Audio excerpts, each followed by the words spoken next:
Bonjour à tous mes élèves de 3e. On se retrouve pour ce cours de SVT semaine 11. Toujours confiné, mais fin de confinement, on va dire ça comme ça. En gros, passage de la zone rouge à la zone verte qui nous permet de se retrouver peut-être très normalement la semaine prochaine. Alors, nous abordons la leçon numéro 3 de génétique, celle qui va maintenant concerner donc gènes et chromosomes. Alors, la problématique, c'est comment s'organise l'information génétique sur un chromosome. Alors, un petit rappel. Nous avons donc appris que, au niveau donc d'une cellule, dans cette cellule, vous vous rappelez, il y a un noyau, membrane plasmique, le cytoplasme, et que les différentes parties qui composent la cellule, on a vu que la plus importante est le noyau, puisqu'à l'intérieur du noyau, on y trouve ce que vous voyez à l'écran, ces fameux chromosomes. Ces chromosomes, on peut les étudier. Pour cela, on réalise un karyotype. Toutes ces notions, nous les avons déjà vues. Donc, voici devant vos yeux un karyotype humain, puisqu'on y voit bien 46 chromosomes, okay, 23 paires. Vous les voyez ici, la paire numéro 1, numéro 2, numéro 3, ok, jusqu'à la 23e, qui est soit XX pour les filles ou XY pour les garçons. Ok. Ensuite, oula, il a bougé. Donc, la problématique, l'idée maintenant, c'est de se dire, puisqu'on a démontré, notamment avec les anomalies du type trisomie 21, vous vous rappelez qu'il suffisait d'avoir un chromosome de plus, donc 47 au lieu de 46, pour qu'on se retrouve avec un individu qui présente un phénotype, donc des caractères observables, différents d'un individu qui a 46 chromosomes.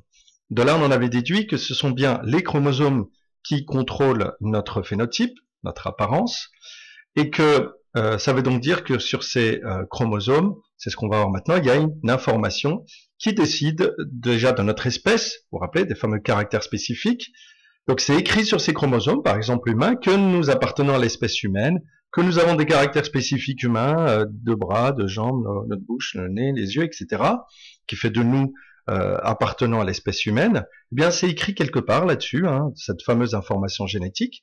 Et puis, à l'intérieur de l'espèce humaine, il y a différents individus, et les différents individus sont différents les uns des autres par des variations individuelles. Eh bien, ça veut donc dire que même sur ces chromosomes, il y a une information génétique qui précise, par exemple au sein d'une même famille, pourquoi entre frères et sœurs, on n'a pas parfois la même couleur des yeux, la même couleur des cheveux, la même taille, malgré que nous venons du même père et de la même mère. Donc voilà, ça veut donc dire qu'il y a une information génétique et on va essayer de comprendre comment est-ce qu'elle est donc organisée. Alors, tout d'abord, on va parler de cette fameuse notion de gène. Pour étudier les gènes, on va aborder ce qu'on appelle des cas cliniques. Ce sont donc des pathologies, donc des problèmes chez des individus. On commence par ce qu'on appelle la myopathie. Si vous avez déjà suivi au cours du mois d'octobre le fameux Téléthon, vous savez, c'est une émission qui dure 24 heures et au cours de laquelle, sur France Télévisions, eh bien, on cherche à collecter un maximum de fonds pour financer la recherche en génétique, notamment, et sur les cancers aussi. Mais en particulier ici, sur le plateau de cette émission, on voit des enfants atteints de cette pathologie qu'on appelle la myopathie, comme cet enfant que vous voyez ici. Alors, myopathie se décompose en deux. Myo, c'est muscle, pathie, pathologie, c'est une souffrance, une maladie. Alors, à la naissance, la myopathie de Duchenne, du nom de celui qui l'a découvert, donc les enfants, vous voyez, ont des muscles en parfait état, ils arrivent à bouger sans problème.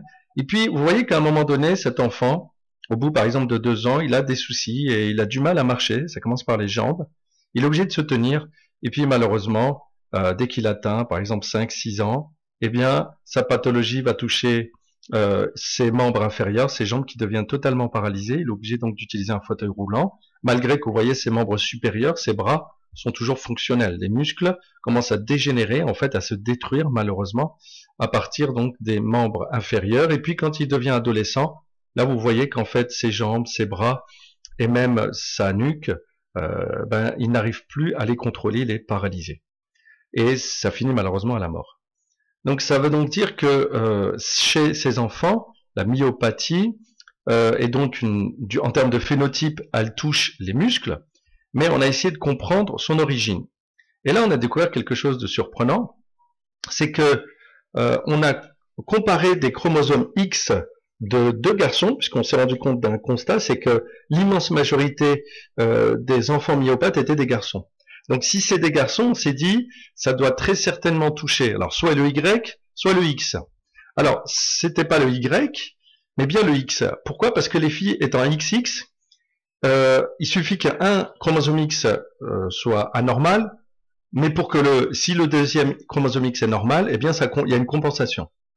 Alors que chez les garçons qui sont XY, il n'y a qu'un seul chromosome X. Dès qu'il y a un problème sur un chromosome X, il n'y a pas le deuxième chromosome X pour compenser. Donc, voyant en bleu, on voit un chromosome X à gauche d'un garçon non myopathe et à droite d'un garçon myopathe. Vous voyez la tache rose à gauche, c'est normal, c'est le cas témoin, et à droite, elle n'y est pas. Donc en fait, ça, c'est cette petite zone du chromosome que vous voyez en bleu, eh bien, cette portion de chromosome qui est censée contrôler un caractère héréditaire, c'est ce qu'on va appeler un gène. Ok, donc une portion d'ADN qui contrôle un caractère héréditaire. Et en l'occurrence, dans cet exemple-là, c'est là qu'on a découvert que, vous voyez, cette tache rose est en réalité le gène qui contrôle les muscles.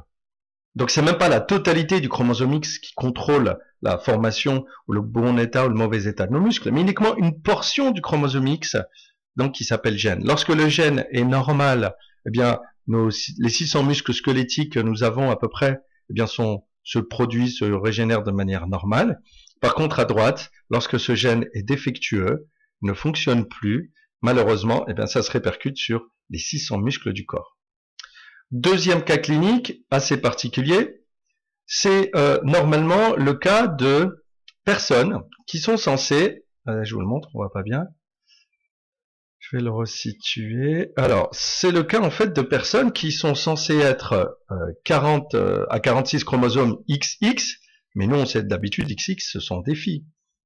Et ben là, devinez quoi, ils sont des sexes masculins. On a découvert des garçons XX. Et inversement, deuxième cas clinique, des gens qui sont XY, mais qui pourtant sont des sexes féminins. Il y a un problème. Quand on analyse leurs chromosomes, regardez ce qu'on découvre. Chez le garçon, en fait, il a 2 X, mais sur l'un des chromosomes X, il porte un fragment du bras court du chromosome Y, donc un fragment, donc c'est un gène, on l'a appelé le gène SRY, vous voyez, ce qui est en noir ici. Par contre, chez les filles, XY, c'est parce que sur leur chromosome Y, ce gène est absent. Donc de là, on en déduit qu'en réalité, ce qui fait qu'un garçon, qu'un être humain est un garçon, un homme, ce n'est pas la totalité du chromosome Y, mais une portion de ce chromosome Y, c'est-à-dire le gène SRY. Du coup, chez les garçons témoins normaux, nous sommes XY garçons parce que nous avons en fait le gène SRY, exactement ce qu'il y a dans ce schéma. Mais dans le cas de ces filles XY, c'est que, vous voyez les bandes noires, le gène SRY est absent.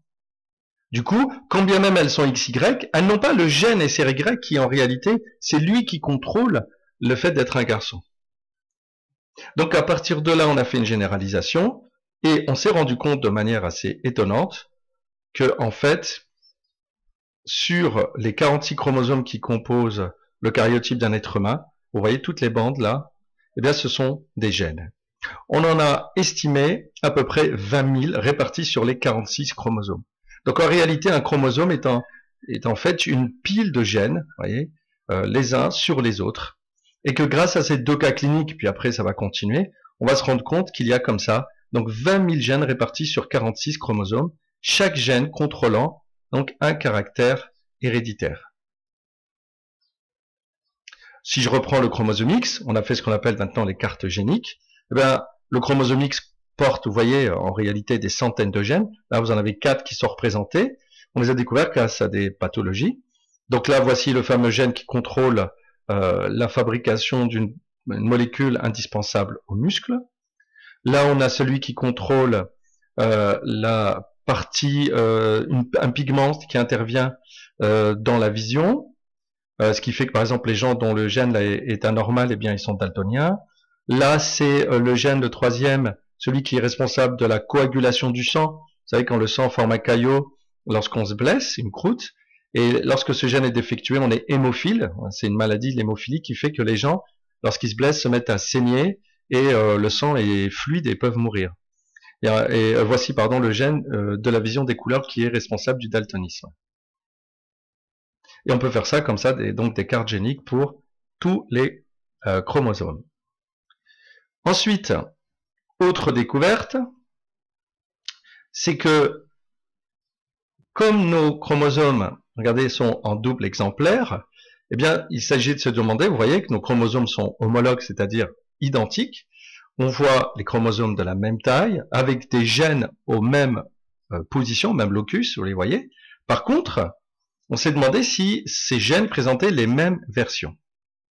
Pour cela, on a étudié les fameux groupes sanguins. Les groupes sanguins, vous les connaissez peut-être. Il y en a 4 chez nous, chez les humains, en termes ce qu'on appelle le système ABO. Vous pouvez être du groupe A, B, AB ou O. Si vous êtes du groupe A, vous possédez des molécules à la surface de vos globules rouges, hein, les hématies qui sont dans notre sang.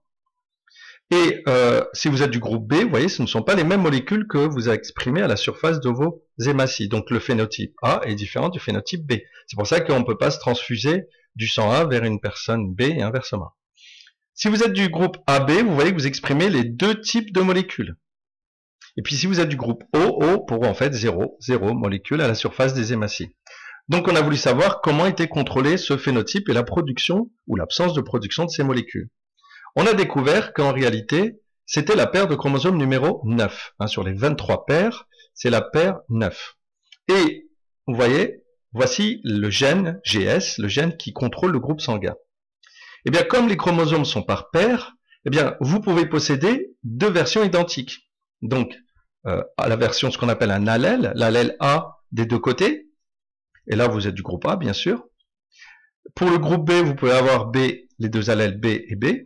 Et puis pour O, vous aurez les allèles O et O. Par contre, pour les gens du groupe AB, c'est là qu'on se rend compte que pour le premier chromosome, il y a l'allèle A, mais pour son chromosome homologue, eh bien, il y a l'allèle B. Ça veut donc dire que c'est le même gène, le gène qui contrôle le groupe sanguin, mais avec une autre version. C'est-à-dire que son ADN est un petit peu différent. Et ça, c'est la première découverte. Une autre découverte, c'est que on peut avoir, chez l'espèce humaine, des gens qui possèdent l'allèle A, mais aussi l'allèle O. Mais regardez en termes de phénotype, la personne est quand même A, n'est pas AO.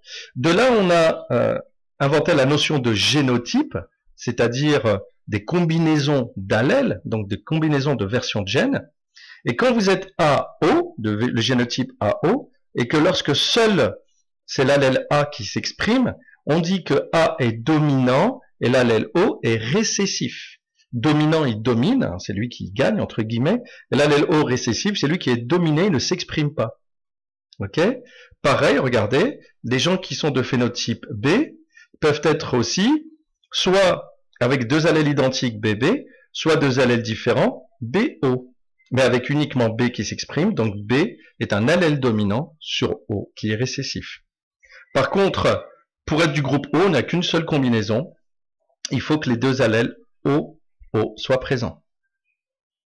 Alors, vous appliquez cet exemple à tous les phénotypes du corps, puis là vous avez tout ce que vous voulez sur, bon voici le cours, hein, vous le recopierez, sur la couleur des yeux par exemple, vous voyez. Quelqu'un qui aurait des yeux marrons, phénotype marron, au niveau de son génotype, il aurait sur ses deux chromosomes l'allèle grand M, grand M. On a tendance à symboliser les allèles dominants par des lettres majuscules. Et là, vous voyez là-haut dans l'énoncé, c'est marqué que marron est dominant. Comment on le sait? C'est lorsque on retrouve l'allèle marron combiné avec l'allèle bleu, vous regardez le phénotype qui s'exprime. Et vous voyez, malgré qu'on a l'allèle bleu et l'allèle marron, seul marron s'exprime. De là, on en déduit que l'allèle marron est dominant et l'allèle bleu est récessif. Donc ça signifie que pour que quelqu'un ait des yeux bleus, eh bien il est obligatoirement, en termes de génotype, bleu. Ok? La même chose avec l'histoire des cheveux. Donc brun est un allèle dominant et blond est un allèle récessif. Et là, ça se complique un peu. Ça veut donc dire que chez les enfants, avec les combinaisons d'allèles, vous pouvez avoir des pour que les enfants soient blonds, il faut qu'ils aient les deux allèles récessifs, blond. Ok? Et pour qu'ils soient bruns, soit ils auraient grand B, ou grand B, petit b. Ça, on fera une leçon consacrée à ça. Donc voilà, la leçon se termine ici. Je vous ai mis en évaluation des exercices pour travailler sur ces différentes versions de gènes. Je peux vous montrer juste l'un d'entre eux qui sera consacré au groupe sanguin. Voici. Donc il va consister en fait à étudier des familles de parents. En tout ça, vous le verrez. Et dans ces familles, j'ai dû le mettre ailleurs. Dans ces familles, eh bien, vous devez en réalité, il est là. Ah non, c'est le même. Donc en gros, vous le retrouverez, je vous le mettrai en ligne. Vous n'allez pas le retrouver ici. Donc en gros, vous devez essayer de retrouver les combinaisons d'allèles qu'on peut retrouver chez un certain nombre donc de familles. En fonction des parents, vous allez voir, des enfants, c'est une histoire de logique. Mais si vous lisez bien la consigne, vous arriverez à comprendre et vous y retrouver. Voilà, je vous remercie pour votre attention. À très bientôt. Au revoir.